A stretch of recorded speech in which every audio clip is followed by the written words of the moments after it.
that particular automation has to be installed in every new construction. So you can monitor your property, the building, and as and when the requirement comes, you can produce the proof of documents to the authorities when they come for inquiry. And when you have CCTV in your building, the robbery also can be controlled easily. Incoming, outgoing also can be monitored. So designing properly in a terms of mechanical, electric, and plumbing, okay, that will save a lot of hustles. I will not say money, but hustles. Okay, hustles that will arise during the rainy days. I'm talking about our zones side of the building. Okay, this is very important, and certainly it will take little cost during the installations, but it will save a lot when you start using it and maintaining it. Maintaining proper access door should be there, proper definitions of the pipe should be there, proper uh, eye opener should be there for sanitary pipes, for water supply pipes. Normally they try to mix up the bathroom water with the sanitary water. That really creates a lot of bad fall in the building.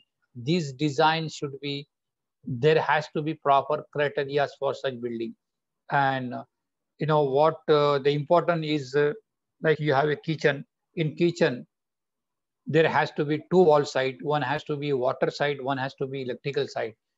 You cannot mix up water and electrical together. There will be short circuit and the power will be off, and then the apartment will be without power. And when, like, that is, that may be, that might cause because of electricity. You should also see that the gas is not in the same wall. If the gas is leaked, then the power will get affected and the whole apartment will go on fire. So all these criteria are very important when you design MEP. MEP design is not just a piece and pencil work. It is really a job of a visionary work. Visionary work means you have to focus on uh, reviewing the impacts, bad impacts, and the good impacts, and the cost saving. All these things will really, that really makes you designing a proper MEP systems. Over to you. Sir, thank you very much. Actually, I think this part was the most important part for today's discussion, because in the MEP side, when we usually construct a building, if we don't predetermine the issues, which side the electricity connection will be there, in which side the water connection will be there, in which side the gas connection will be there, in which side we will use for sanitary water outage, in which side will use the bathroom water and other water outage. So this is very important to focus on. And at the same time, you were discussing about an MEP monitoring authority for ensuring the proper quality of the building, the proper quality of the construction activities. So thank you very much. Actually, in every sector, we have some compliance issue.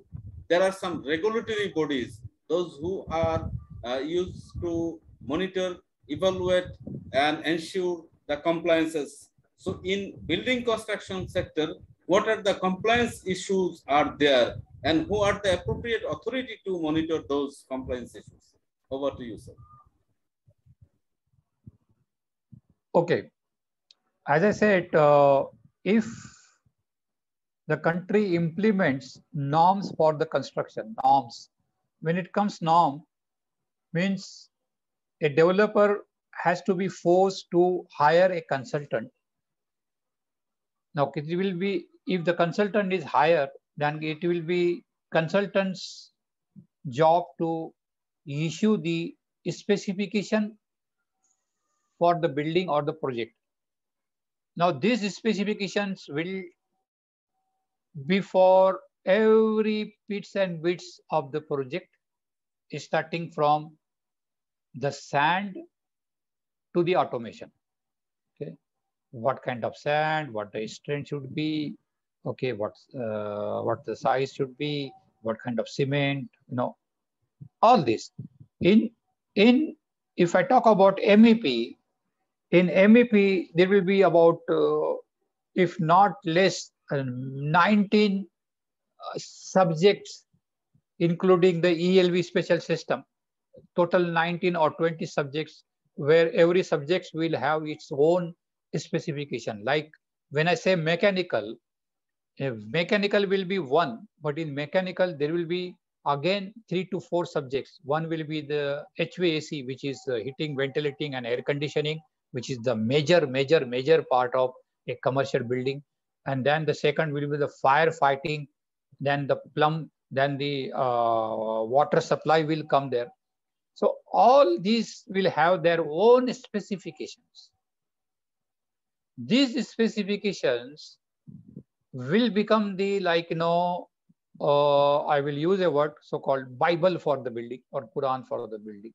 And it will be the bottom line that it is released from the client, who is a developer, and the contractor will be obliged or bound to follow it. As and when there is a submission of the drawing, then the drawing will have contract drawing. Contractor will see the design drawing and he will make a shop drawing on basis of the design drawing, and he will submit it. So he will put all the references of the document of the contract. When we say document of the contract will be the specification and the main contractor clause and the drawings of the building, design drawings. The design drawings will include everything of the building. Okay, contractor's parts will be to develop the shop drawing from this design drawing on the basis of documents given to him. Now the documents, I repeat again, will be the general requirements of the building, the specification of the building, and the design drawing. These are the contracts document given to the contractor. And it will be submitted to the consultant for approval. Consultant will review it basis of his design, the contract documents, and he will give the approval A, B, or C. Okay. Similarly, the same issue, the same procedure followed for every single material that is used on the project.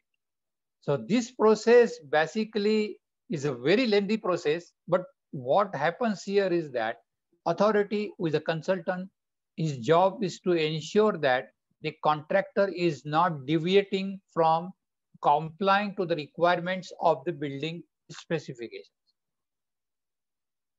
That is how it is.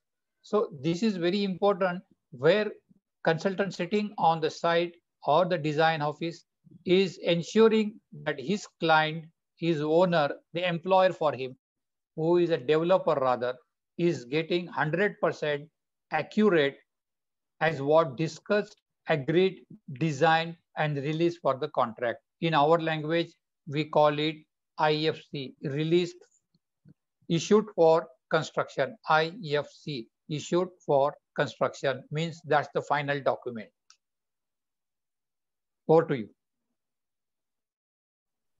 Sir, thank you very much. Again, you have also emphasized upon the quality, ensuring quality of the construction. To ensure quality, you have obliged the consultant should be very much careful about to ensuring what should be done and what has been done. So matching with these two particulars issue, then quality will be ensured. Sir, you know, in construction industry, many sub-sectors are directly linked.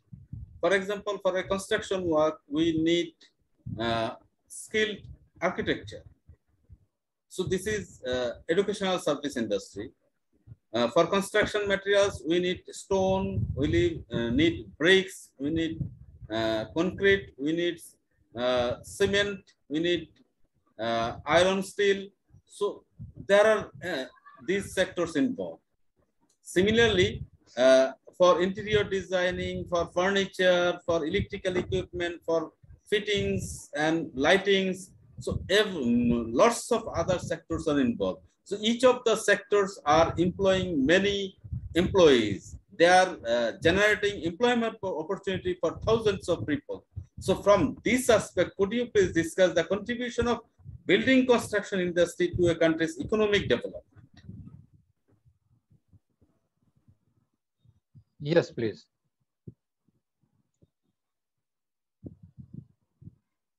When you have project and when a project starts developing, it starts from the scratch, as I said, starts from the basic design and it reaches to the IFC level, which is issued for construction.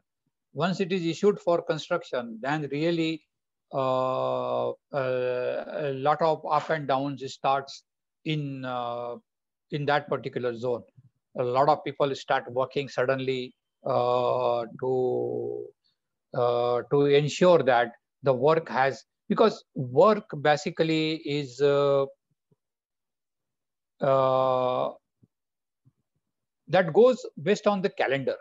Every project will have its own calendar that this particular project will start from this date and will be commenced or completed in particular this date. So the completion period is defined by the developer, and that creates the important or rather rush for the people working as a contractor or subcontractors on that project.